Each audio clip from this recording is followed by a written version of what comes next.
Okay, good morning, class. So today we are going to continue our entry phase. We have discussed the organizational building phase, the genuine people's organization, elements of your people's organization. Just a bit.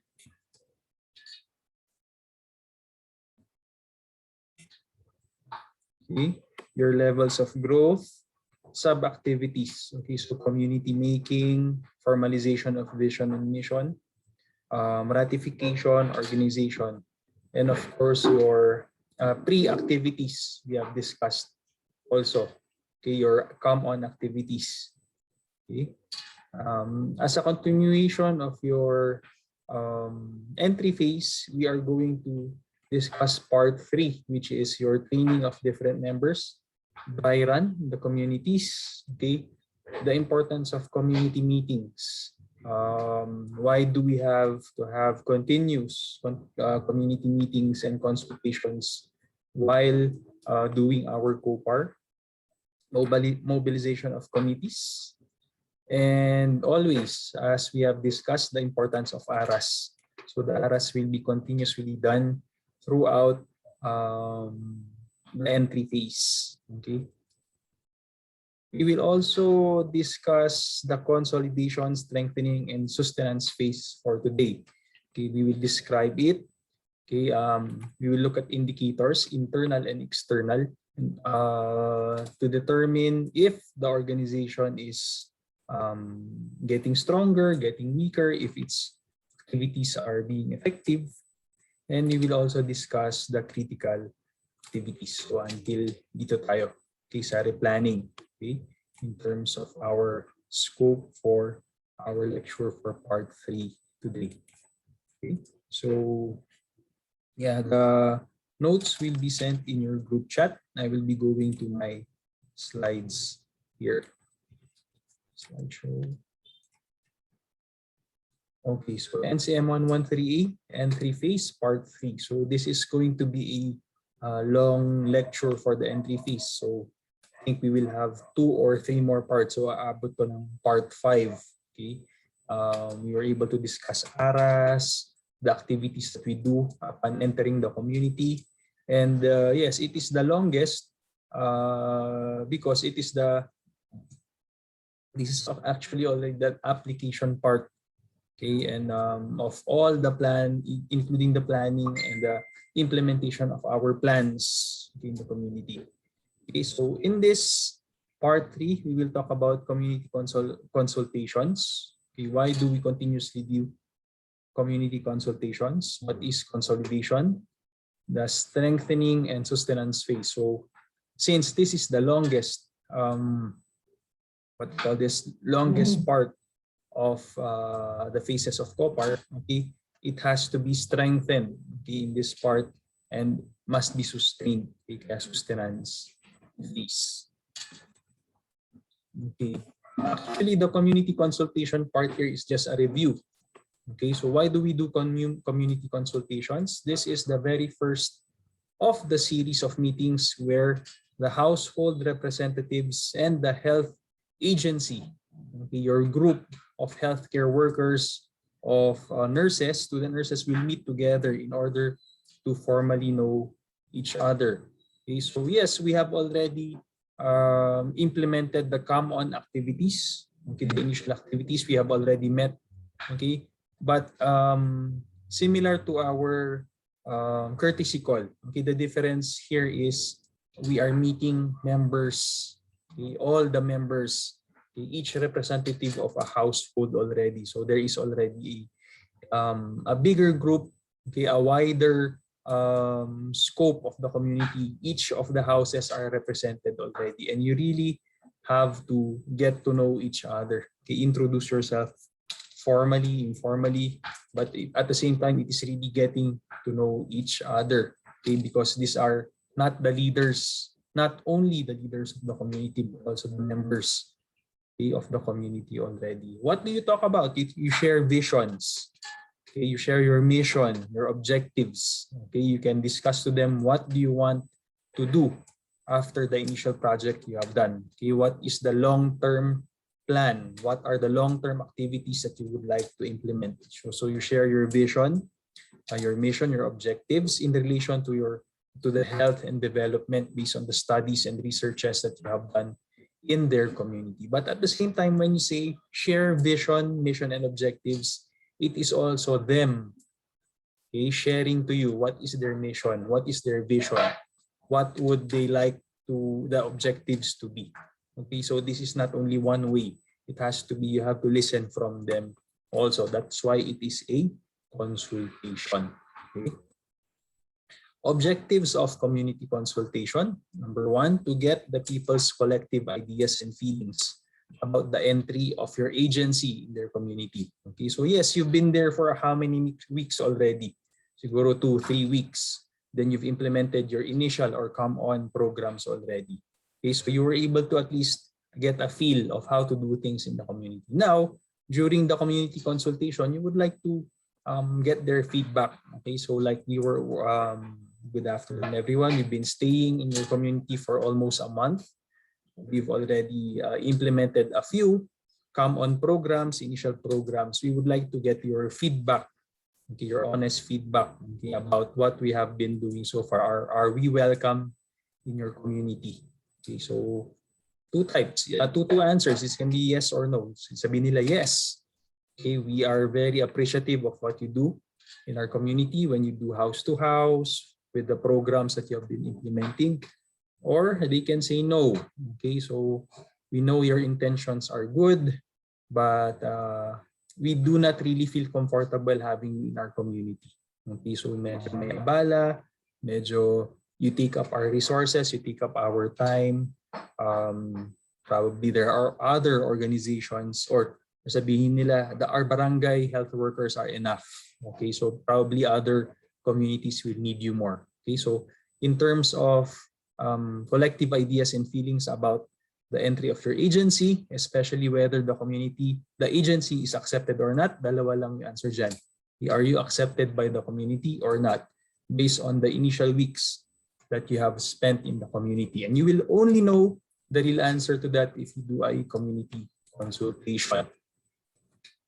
Next, objective of community consultation: for the representatives of the health agency to formally introduce its philosophy, principles, and work. After the initial come-on program, okay, so you can link it already. So napansin nyo naman po, based on the first activity that we implemented, okay, that you participated on, that we all worked together. So this is the philosophy. These are the goals that we would like to achieve, okay, in your community. Okay, so what is the philosophy? What is the philosophy of UC in terms of COPAR? Okay, continuity, okay, reaching people who really need the service of UC students. So yung mga principles natin and work values. So it is sharing to the community people.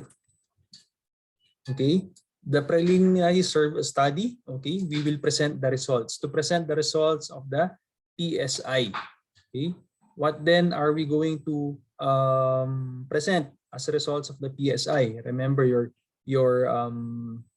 the investigation and study that you did with some of the leaders of the community. Okay, so you will present it now to the members of the community. So nursing students and the leaders of the community did the PSI, the study, the research, identifying problems.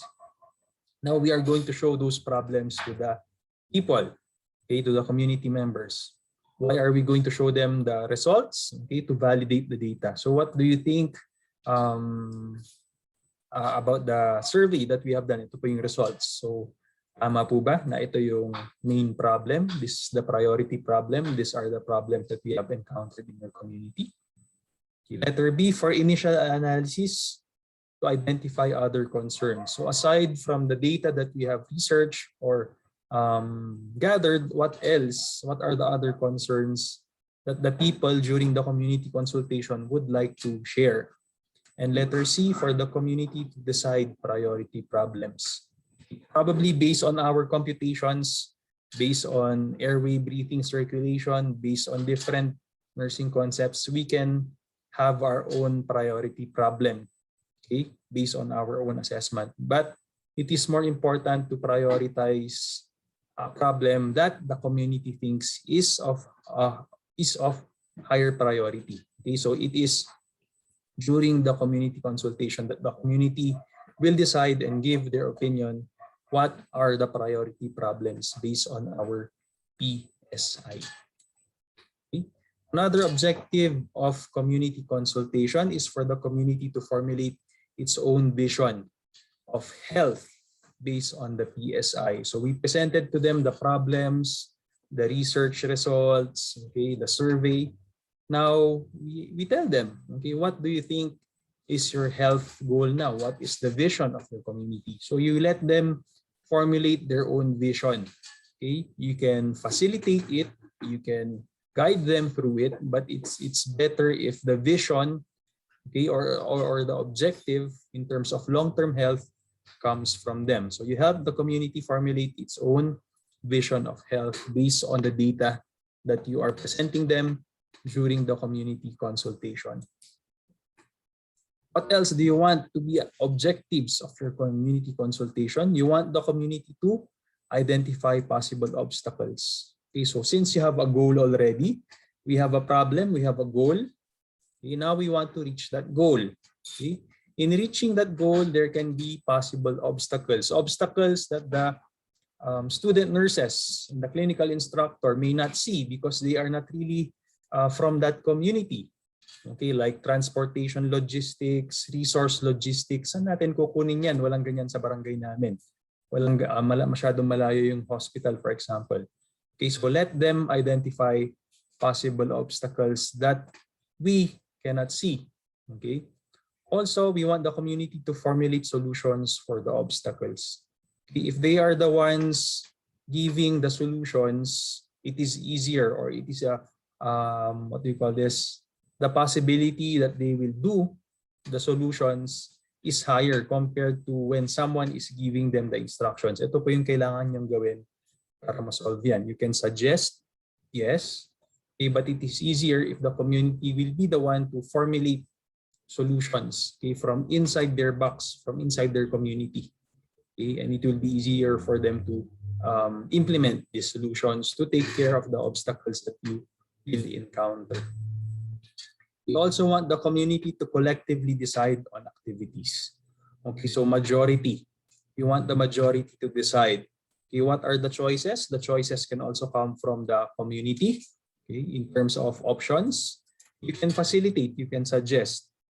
Okay, but when it comes to decision making, you let them vote, okay, and decide, okay, what activities that they would like to implement. Do not dictate, because once you start dictating solutions, once you start dictating activities, okay, they may the participation can start to decrease. Okay, remember, we are already in the middle of our entry phase.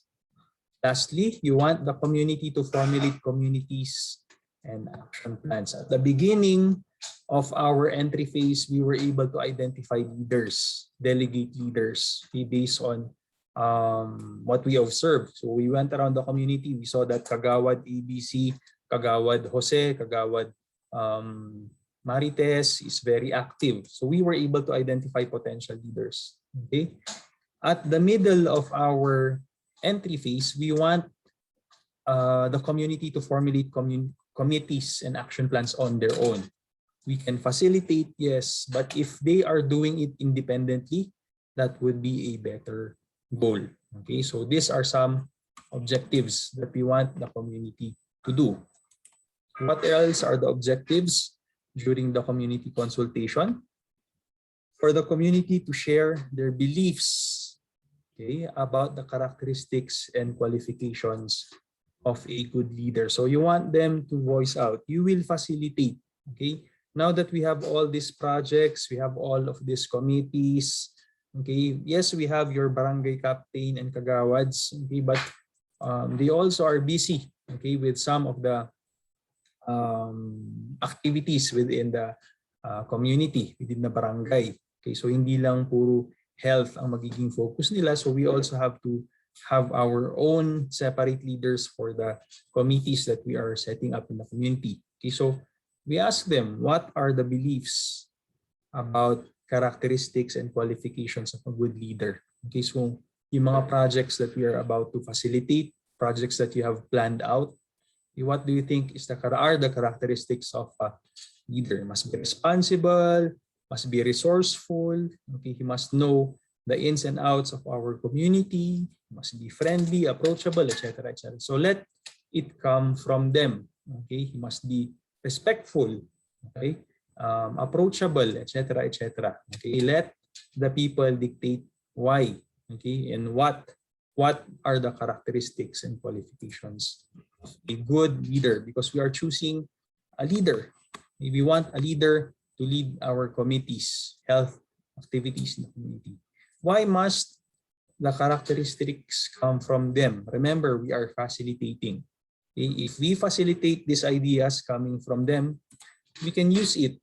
Okay, once we have asked them to voice out, okay, what is an ideal leader, then we tell them for the community to select among themselves people who have those characteristics and qualifications, okay, with what was discussed. Okay, so yan, sa mga nabanggit nyo na traits and characteristics, okay, that we need in a leader. Okay, sino po dito sa community natin ang ma-identify natin na may characteristics, those characteristics, and we will vote them as leaders to lead some of the committees and projects that we have identified for our community. Okay, so it comes from them. We ask them the traits of a good leader.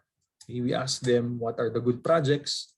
Okay, so ganun din. Sila rin ang magfa-facilitate ng mga projects, sila rin ang magfa-facilitate ng mga pagkuha ng resources, and even the leaders, it will come from them. Okay, so those are some objectives of your community consultation. Why we do community consultations.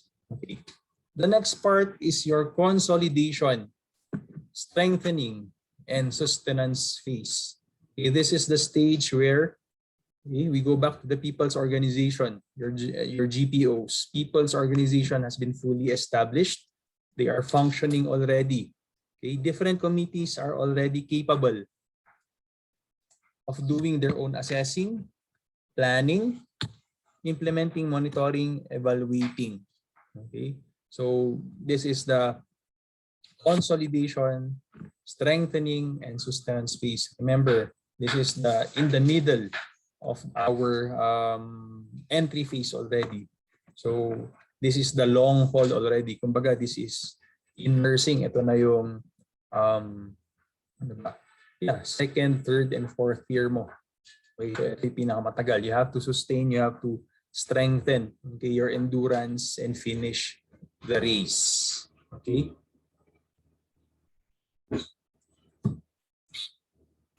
Okay, so in this phase, okay, there are indicators. How do we know?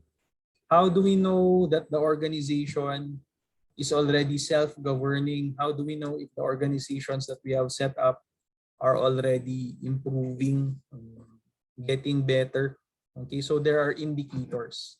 Okay, if they are sustaining, if they are growing, kumbaga. Okay, so you have 3 indicators.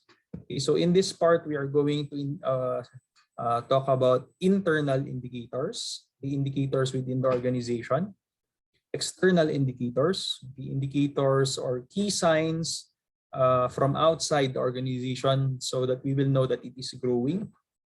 And lastly, we are going to discuss activities that keep the organization alive and stronger. Okay, so with the committees that we have set up, with what do you call this, main organizations, to overlook those committees, how do we know that everything is improving, growing? Okay, and basically we want our committees to live as long as possible, because if the committees are sustained, okay, the projects will also be sustained.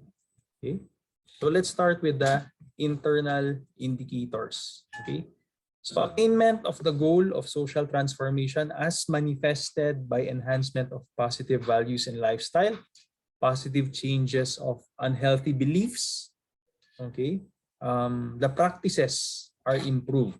Okay, so attainment of goals and social transformation. Okay, what are the examples? Enhanced value systems, practices. Okay, so what are enhanced? Yung bayanihan. Okay, so nung nag-start tayo sa community, pwede nagkakahiyaan sila. But as we strengthened our projects within the community, nagkakaroon na ng bayanihan. Okay, golden rule. Okay, they are doing already to their neighbors what they want done unto them. Okay. There is also an increase in self-reliance. So dati, lagi silang pupunta sa barangay para humingi ng gamot. Now, they can already, what do you call this? They can treat their children with the use of home remedies at home. They can start to assess their children if it is necessary to bring my child already to the health center or kaya pa dito sa bahay. Okay, so there is self-reliance already. Aside from an increase in positive values within the community, there is also a decrease in negative attitudes and a modified changed belief system. For example, crab mentality, nababawasan. It transforms to helping relationships. The colonial mentality becomes a nationalistic orientation. So we do this all for the barangay instead of just doing things for myself. Okay, they start to focus on curative health orientation. They start to focus on preventive, okay, preventing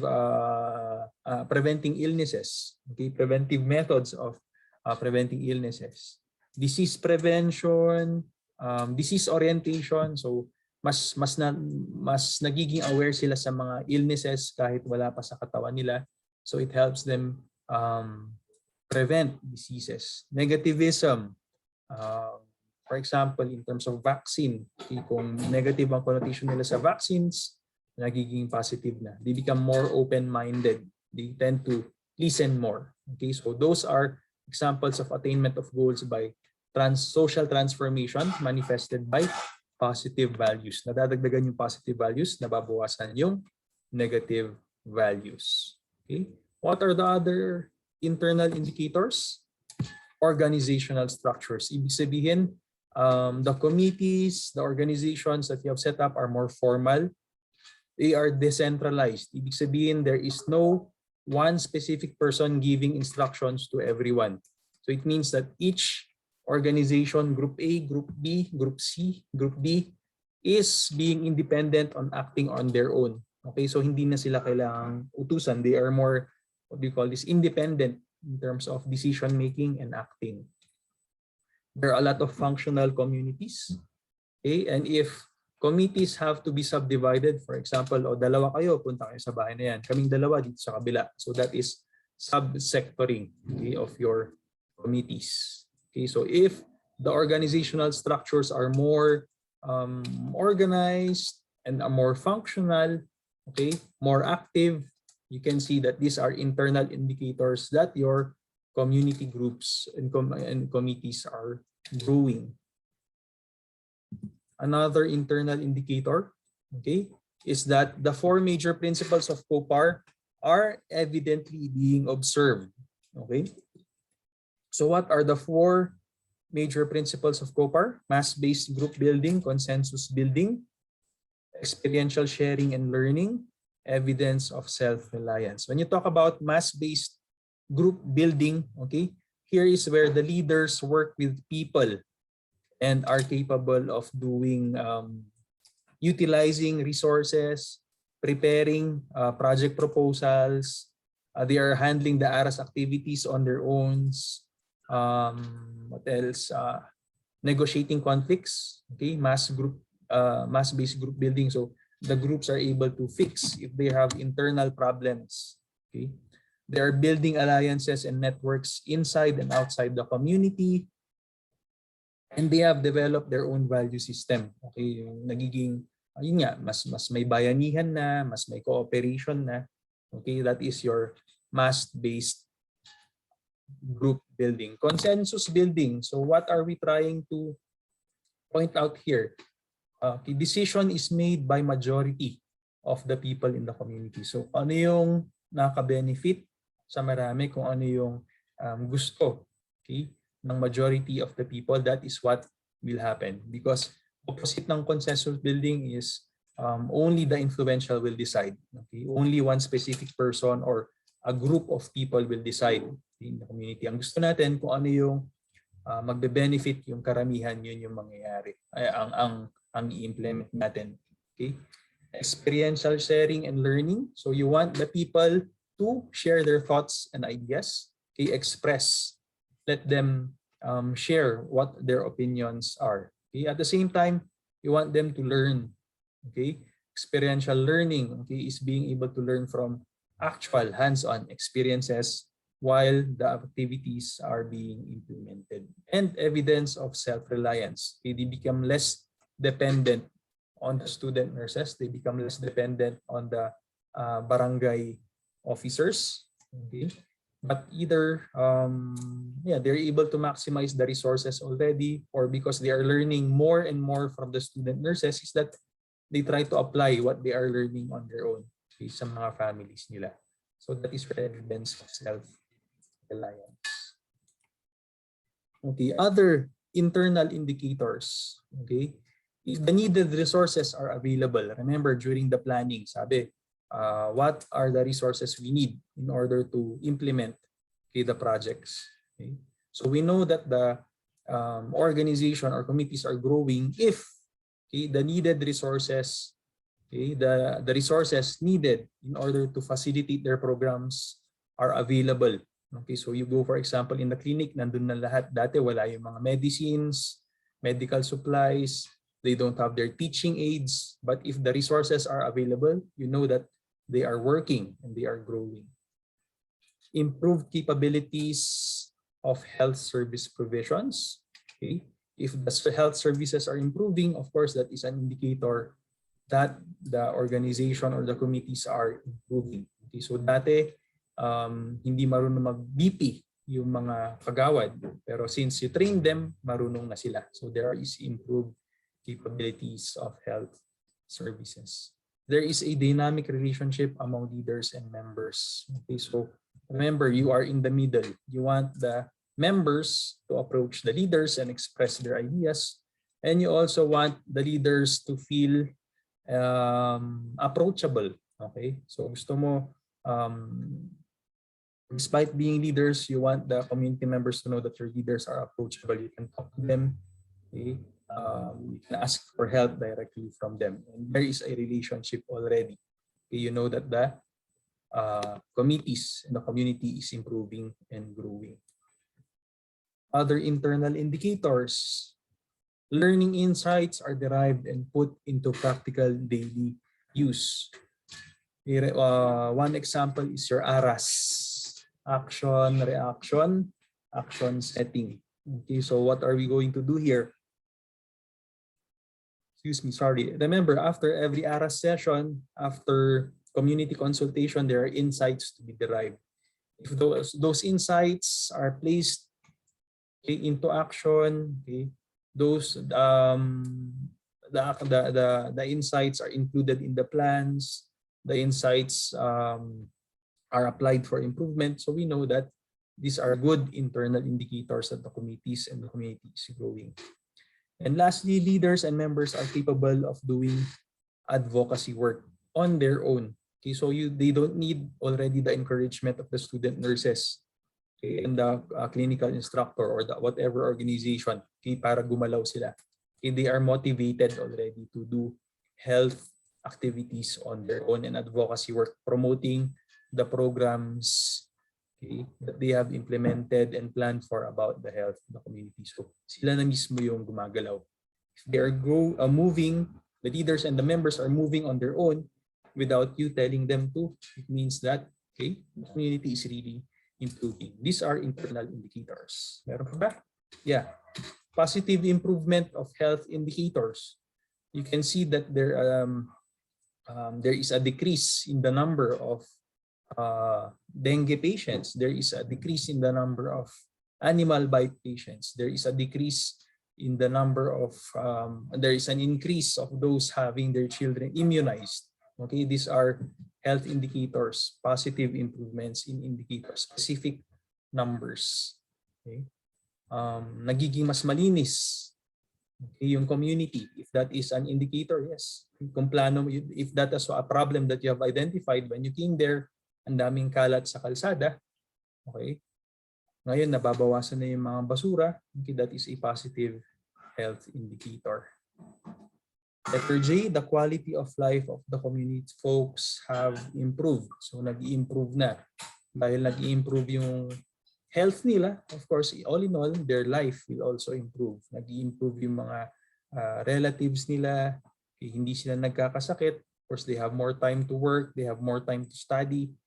Okay, so life in the community will improve. So those are your internal indicators that your community is self-governing, consolidating, improving. Okay. Next, you have your external indicators. Okay. What are indicators outside the organization, outside the community, that will tell you that the community is improving? Okay. So I think there are two here. First is linkages. Okay. Sa Tagalog, connection. Nagkakaroon ng connection. Okay. So in your linkages, there is improved networks and connections outside the community. Okay, so they're having to contact more health facilities outside. For example, dati they had problems with getting blood just in case one of their community members needs blood. Now they have contact numbers of Red Cross. They already have the contact number of the Baguio General Hospital Blood Bank. Okay, so these are connections. For example, they have connected to the city EMS already. So just in case hindi available yung barangay van natin or yung barangay patrol, okay, to transport a patient from the community to the hospital, we already have linkages to the EMS, and an ambulance can come anytime na tawagan natin. Okay, so we already have connections outside the community. Okay. Also, linkages can also mean the community itself. Okay, the community that you are helping is providing assistance to other organizations. Okay, for example, yung barangay na tinutulungan natin, since magaling na sila in one thing, okay, so yung ang gagawin naman natin, the example was the kagawads na marunong na mag-BP, for example. Anong gagawin nila? Makikipag-coordinate sila dun sa barangay, sa kabilang barangay. Okay, the next community beside it. So, tinuruan kami ng mga UC nurses paano mag-vital signs taking, and the kagawads of Barangay A will be the ones to teach the kagawads of Barangay B. Okay, so nagkakaroon tayo ng assistance. Okay, we are providing assistance to other organizations. So you will see that these are external indicators. Okay, that the community is improving. They are reaching out. Okay, so very self-explanatory, very fascinating. Okay, kung nangyayari sana yun. One more external indicator are the resources. Okay, so as I said, if the organization is able to generate and support needed resources from external, okay, or internal community sources. So once we are able to acquire resources from outside, okay, so pag meron na tayong mga sources ng mga medications, from the city government, from the local government, we are tapping already the resources. So it means that we are really reaching out. Okay? Also possible that whatever resources we have in the community, binibigay natin sa iba. Okay? If there is the word iba or other people, other communities that we are helping, that is an external indicator that the community is really improving. Okay? So those are your external indicators, your linkages, okay, and your resources. If you are getting help from other people, or if you're helping other people, it is a good external indicator. Okay, if the resources are being acquired, or you are even giving resources to others, that is a good external indicator as well. Lastly, okay, so if we know that we are growing, if we know that the organization is improving, okay, what else can we do to keep the organization alive? What else can we do to keep the organization stronger? Okay, first is your organizational diagnosis. Okay, we have to diagnose the organizations and committees in our community. This refers to a review and analysis of elements of the people's organization. So we will analyze, okay, the committees throughout their operations. We will identify strengths and weaknesses.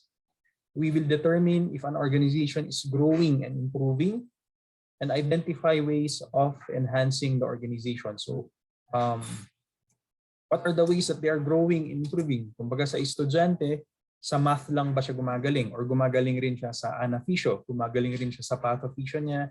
Sa med-surg? Okay, so we want it to be holistic. Strength and weaknesses. If we identify the strength, we maximize the strength. We identify the weaknesses, we want to strengthen the weakness as well. Okay, so these are organizational diagnosis. What are the methods of our organizational diagnosis? And this will be your assignment. Okay, I will be sending it to you later. Your parabola method, model or method of analysis. You have your SWOT analysis, fishbone analysis, and historical mapping. We will discuss your assignment later, but these are the things that we will be using to diagnose your organizations. What else can we do? Activities that keep an organization alive, replanning based on your organizational diagnosis. Once you have the results of your organizational diagnosis, you review again what are your mission, vision, objectives, then you can replan. Sometimes when you replan, there can be adjustments, and those adjustments that you do in the middle of the game, okay, in the middle of your COPAR, okay, will further sustain, okay, your organization to last longer. Also, you have your strengthening mechanisms. Ito, madaling intindihin yung mga strengthening mechanisms natin. You have your continued education and learnings and trainings. Okay, so if you can send out your organizations for added trainings in Red Cross, for example, in online trainings, di ba? Ang daming nagpapa-online training ngayon. You can do that as well.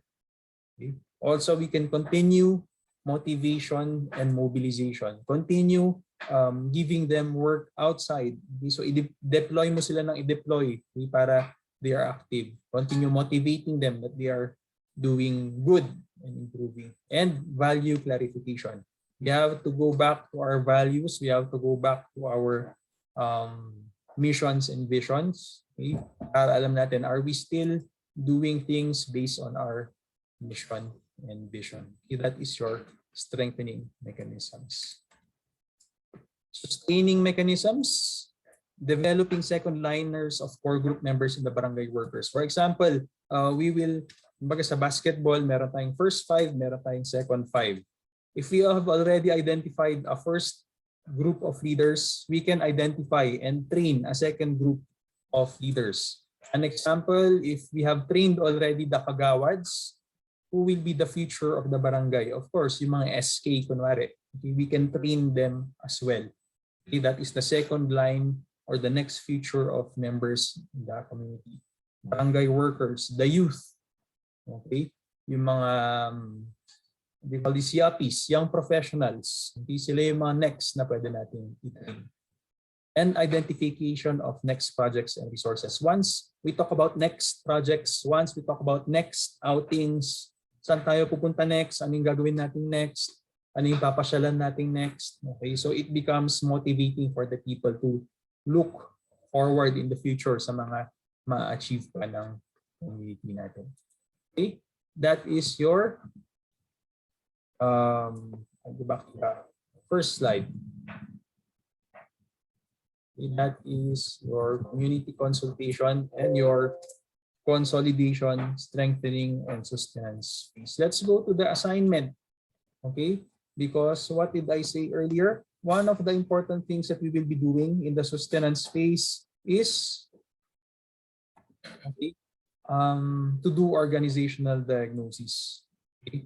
And what are the four types of organizational diagnosis that we can use in our community? You have your parabola model, SWOT analysis, fishbone analysis, and historical mapping. This will be your assignment and it will be submitted through Canvas. Paano gagawin natin dyan? So I will do a new share. Okay, this will be sent to your group chat later. NCM 113A assignment for midterms.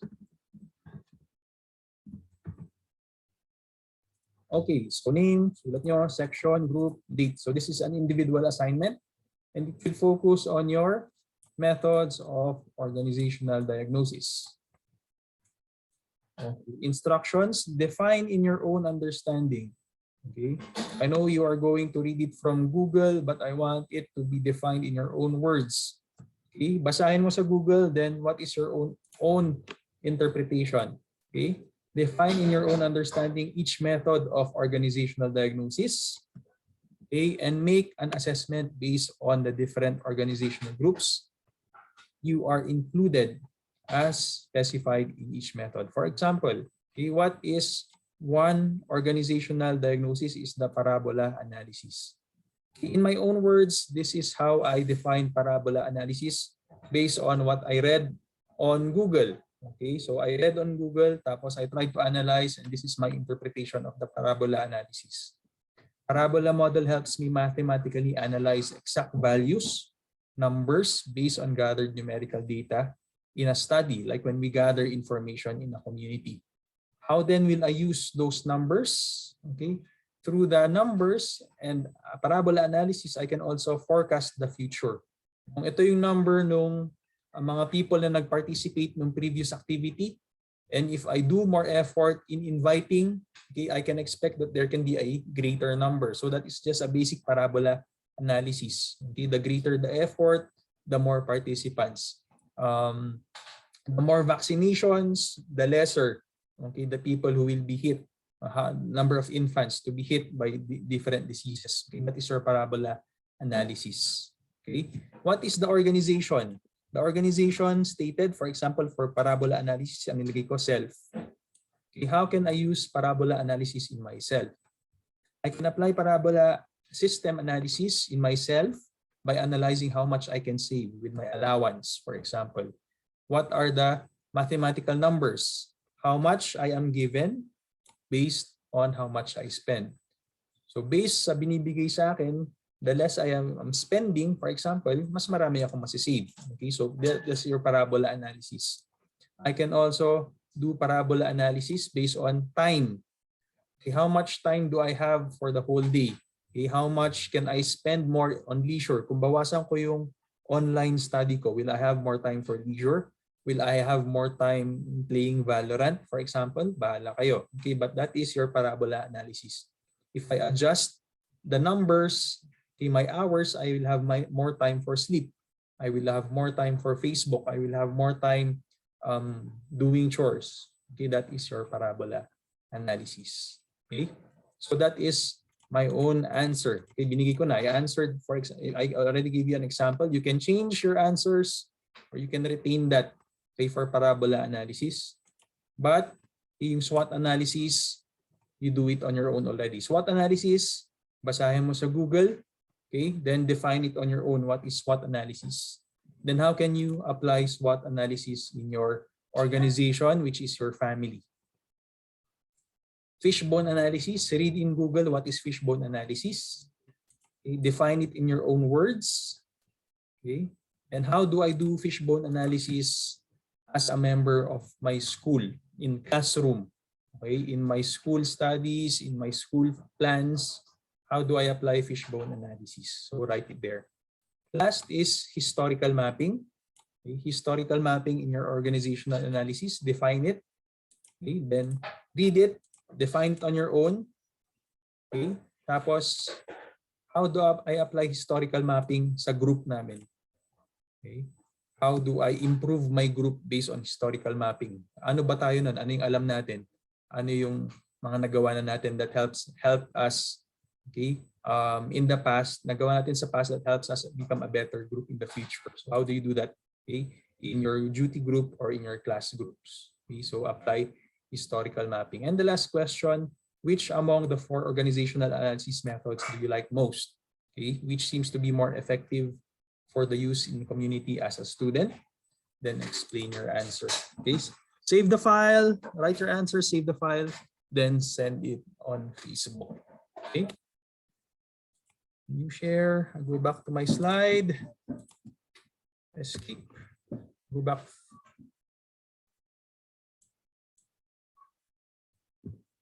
Go back to the first page. Okay, so that has been our lesson for today, NCM 138, the entry phase, part 3, community consultation, consolidation, strengthening, and sustenance phase, and using your organizational diagnosis. Your assignment will be submitted on Canvas. I will see you again tomorrow. Thank you and good afternoon to everyone. Stop share.